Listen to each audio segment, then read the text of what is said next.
Chinese ambassador to Sri Lanka, Kee Zen Hong, expressed these views after he called upon the Mahanayak of the Asgiri chapter of the Siam sect, Most Venerable Varakagoda Sri Gnanaratana Thero, this evening. I know that widespread attention has been focused on the fertilizer issue. In my personal opinion, the fertilizer issue is nothing but a commercial issue. Some factions in Sri Lanka have politicized this matter. Many people spew lies regarding this matter. As far as I know, the Chinese fertilizer company and Sri Lankan authorities have come to an agreement to retest this fertilizer stock through a third party. Is it legal for the ship carrying rejected Chinese fertilizer to remain in Sri Lankan waters? Has the government approved it? Any ship can enter our waters. There is no issue in that. If there is a legal issue, we won't allow that ship to enter the port. But it is our responsibility to provide the facilities required by that ship. We are committed to international agreements. I will allow the consignment to be uploaded at the Colombo port only if the government informs me that the fertilizer meets the required standards. The government has said that it doesn't meet the standard. A discourse has arisen on this. As the minister in charge, I will act according to the government's directive. As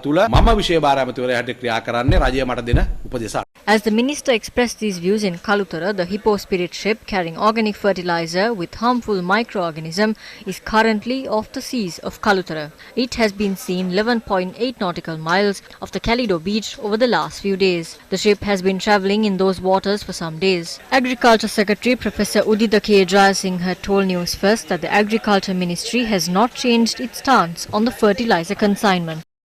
Meanwhile, the All Ceylon Farmers Federation says the ship carrying harmful fertilizer is dangerous than a ticking time bomb. The National Plant Quarantine Service in the country is an independent body. The relevant experts are at this institution, but the government is trying to take the side of the Chinese company without accepting their findings.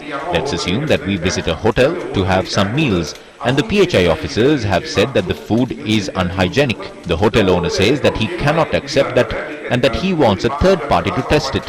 Will anyone eat at this hotel anymore? If harmful bacteria is found, what will happen to our soil? It will start spreading and we won't be able to prevent it. We won't be able to tackle that. We see this as a ticking time bomb. We will be able to get rid of this before it explodes. If this enters the country through any means, the repercussions would be worse than what has been created by the COVID-19 pandemic. The repercussions will last for centuries. We won't be able to free ourselves from this for centuries. The government must take the side of the experts. It is wrong for the government to take the side of the Chinese company.